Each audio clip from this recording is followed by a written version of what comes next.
এই ভিডিওতে আমরা যশোর বোর্ড 2024 সালে কাজ ক্ষমতা শক্তি অধ্যায় থেকে যে সৃজনশীল প্রশ্নটি এসেছিল সেই প্রশ্নটি সমাধান করব।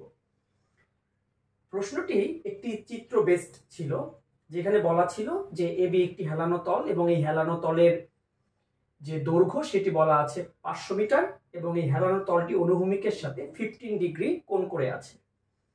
এই হেলানো তল বরাবর একটি গাড়ি এ থেকে বিতে যাচ্ছে, যেখানে গাড়ির ভর 3000 কেজি বলা আছে এবং গাড়ির ক্ষমতা দেওয়া আছে 152.18 কিলোওয়াট।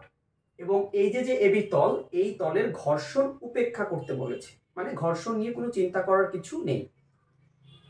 আমাদের গ নাম্বারে বলেছে এ হতে বিতে যেতে কাজের পরিমাণ কত, এবং ঘতে বলেছে এবি রাস্তা বরাবর গাড়ির বেগ 72 কিলোমিটার পার আওয়ার সীমা অতিক্রম করা সম্ভব নয়, এটার সত্যতা যাচাই করতে হবে। আমরা একটা ম্যাথ সলভ করব ঠিকই, কিন্তু একটা ম্যাথ যখন সলভ করব এমন ভাবে সলভ করব যাতে ওই ম্যাথ রিলেটেড অন্য কোনো ম্যাথ আসলেও যাতে আমরা পারি। একটা ম্যাথ সলিউশনকে একটা ম্যাথ সলিউশন হিসেবে নেওয়া যাবে না, নিতে হবে এই রিলেটেড যেন আরো 2-3টা প্রশ্ন আমরা যদি আসে ঘুরিয়ে সমাধান করতে পারি। তাহলে চলো কথা না বাড়িয়ে সমাধান শুরু করি। প্রথমে যে কথাটা আমি বলবো, আমি যদি এই গাড়ির ভর কত এম, তাহলে খেয়াল করো এই গাড়ির ওজন কাজ করছে, ওজন তো আসলে সোজা বরাবরই কাজ করে, তাই না? পৃথিবীর কি কেন্দ্র বরাবর, মানে আমরা ধরে নিই কি একদম সোজা ওজন কাজ করছে। এবার প্রতিক্রিয়া বল কাজ করে কি সবসময় তলের লম্ব বরাবর। তাহলে এটা যদি হেলানো তল হয় তাহলে তলের লম্ব কি এটা, তাহলে এই বরাবর কাজ করছে প্রতিক্রিয়া বল।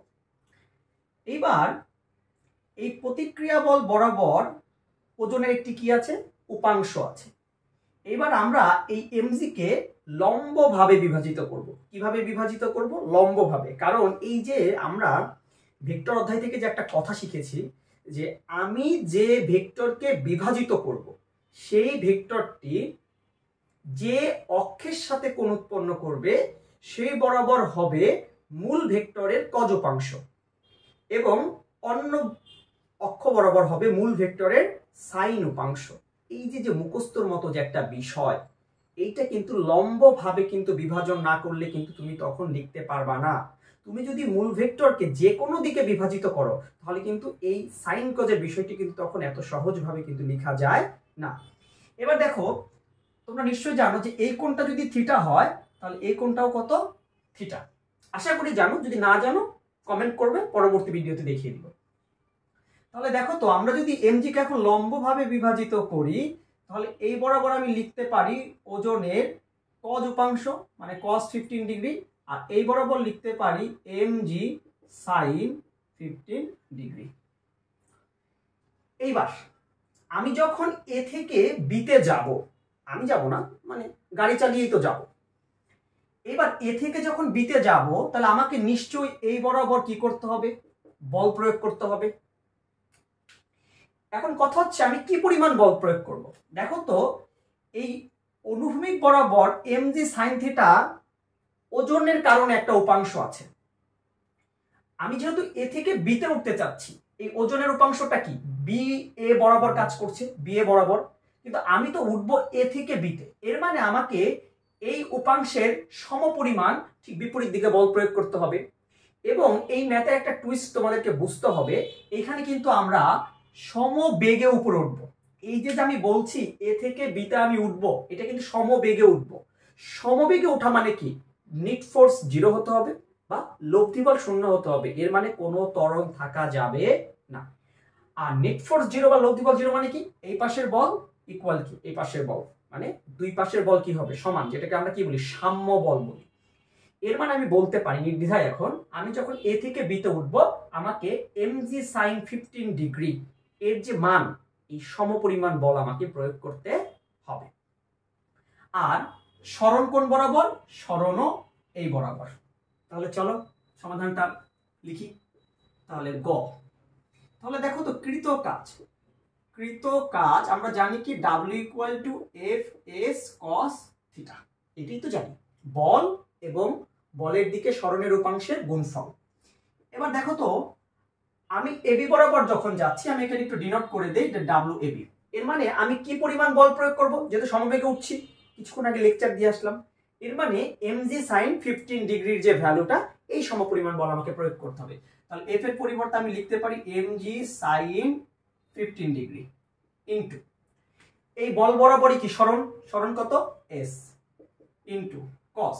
এবার দেখো তো বল আর সরণের মধ্যবর্তী কোণ কত ডিগ্রি ভাইয়া? 0 ডিগ্রি। ওকে, তাহলে ভর কত KG? 3000, 9.8 sin 15 degree into s মানে কত দেওয়া আছে? 500। তাহলে এবার ক্যালকুলেট করো, হোপসো উত্তর হয়ে যাবে। তাহলে ক্যালকুলেশন করে দেখি কত আসে। 3000 ইনটু 9.8 ইনটু sin 15 ইনটু 500, তাহলে আসলো 3.8 ইনটু 10 টু দি পাওয়ার 6। তাহলে 3.8 into 10 to the power 6, 3.805 into 10 to the power 6 joule. এই ছিল গ নং প্রশ্নের উত্তর। হোপসো বুঝেছো। এবার দেখো ঘ নং প্রশ্ন আমাদের কি বলেছে। ঘ নং প্রশ্ন আমাদেরকে বলেছে এবি রাস্তা বরাবর গাড়ির বেগ, এই যে এ থেকে যে গাড়িটা যে বি বরাবর যাবে, এই বরাবর গাড়ির বেগ 72 কিলোমিটার পার আওয়ার সীমা অতিক্রম সম্ভব নয়। এর মানে এ থেকে যখন বিতে যাব তখন গাড়ির বেগ 72 কিলোমিটার পার আওয়ার যে বেগটা, এই বেগ কি করতে পারবে না, সে অতিক্রম করতে পারবে না। এর মানে আমাদেরকে ভি টেস্ট করতে বলেছে যে ভি এর ভ্যালুটা কত আসলে। এবং আমাদেরকে একটা চমৎকার বিষয় এখানে দেওয়া আছে, সেটা হচ্ছে পি, ক্ষমতা দেওয়া আছে গাড়ির। তাহলে দেখো তো আমরা যদি ক্ষমতা জানি, আমরা যদি প্রয়োগকৃত বলের মান জানি, তাহলে কি আমরা বেগ বের করতে পারবো। কারণ ক্ষমতা এবং বলের সাথে কিন্তু একটি খুব সুন্দর একটি রিলেশন আছে। তাহলে দেখো তো আমরা কি জানি যে ক্ষমতা P equal to W by T. তাহলে W ইকুয়াল টু কি? Fs cos theta divided T. তাহলে এখান থেকে P ইকুয়াল টু, আমি যদি একদম সিম্পলিফাইড ফরম্যাটে করি, তাহলে দেখো তো Fs cos, এখানে বল আর সরণের মধ্যবর্তী কোণ কত? 0 ডিগ্রি। আমি থিটার মান 0 ডিগ্রি বসিয়ে দিয়েছি। টি, তাহলে P equal to Fs divided T. তাহলে এখান থেকে P ইকুয়াল টু F, এই S বাই টি মানে কি লিখতে পারি আমরা? F, আর S বাই টি মানে কত লিখতে পারি? V, বেগ, যেটাকে আসলে কি তাৎক্ষণিক বেগ বলা যায় আর কি। তাহলে আমাদেরকে বেগটা বের করে দেখাতে বলেছে যে 72 কিলোমিটার পার আওয়ার বেগ অতিক্রম করে কিনা। এবার তুমি মান বসাও, তুমি তো খুব ভালো করেই জানো F মানে কত? mg sin 15 ডিগ্রি সাথে কি v। এবার আমরা নির্ণয়টা করব কি? আমরা মূলত নির্ণয় করব v। তাহলে v equal to p by mg sin 15 degree. এবার দেখো তো p এর কত ভ্যালু দেওয়া আছে? 152.18 কিলোওয়াট। তাহলে এর সাথে 1000 গুণ দিয়ে দাও। m মানে 3000 ইন্টু 9.8 ইন্টু সাইন 15 ডিগ্রি। তাহলে দেখো ভ্যালু কত আসে। তাহলে 152.18 into 1000 divided 3000 into 9.8 into sign 15। তাহলে যেটা আমাদের আসে সেটা হচ্ছে 19.9999264 মিটার পার সেকেন্ড।